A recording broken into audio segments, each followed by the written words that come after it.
Meteorologist Jennifer Perez. We're continuing our coverage of Severe Weather Awareness Week, this time focusing on heat safety. Yeah, so you might not really think about heat as being a summer severe weather, but actually it can be because it's something that is a little bit more common with more vulnerable people, okay?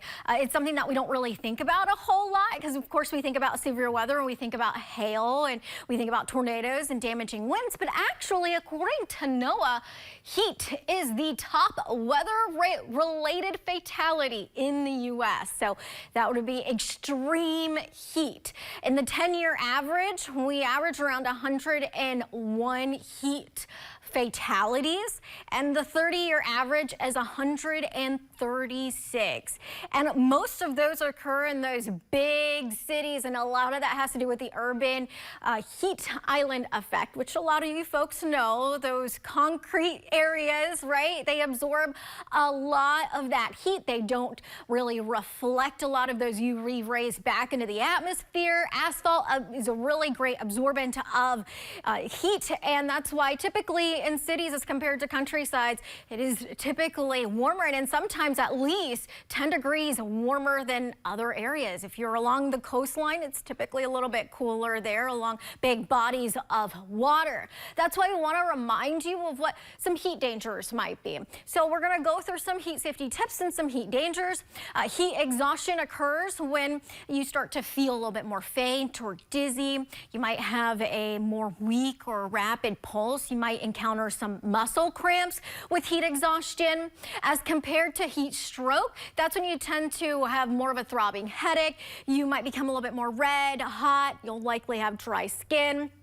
You won't really exhibit any sweating. You'll have a strong and rapid pulse, and you might even lose consciousness. So you really need to make sure that you seek medical attention immediately, or if you're with somebody that's starting to exhibit these signs or symptoms, make sure that they get the medical attention that they need. Most at risk for any kind of heat-related illness: outdoor workers, infants, children, folks that are 65 or older, people with chronic conditions, or folks who might not have an AC unit or a way to cool down effectively.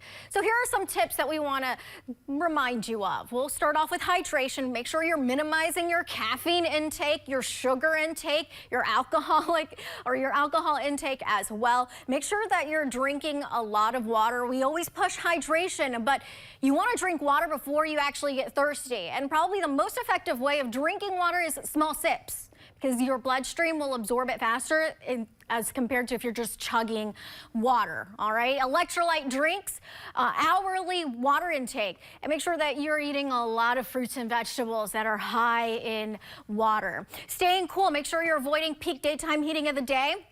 Light-colored, lightweight clothing, we always talk about that. Make sure that you have your indoor temperature set at right around 68 degrees or a low 70s. Make sure that it's consistent, all right? You don't want this up and down swing of changing and adjusting that thermostat because it makes you a little bit more susceptible. And then also make sure you are reducing heat that's being absorbed in your home by maybe buying some curtains that are more effective at blocking out the heat. So that wraps up Severe Weather Awareness Week. You can find all of these videos online as we end this week.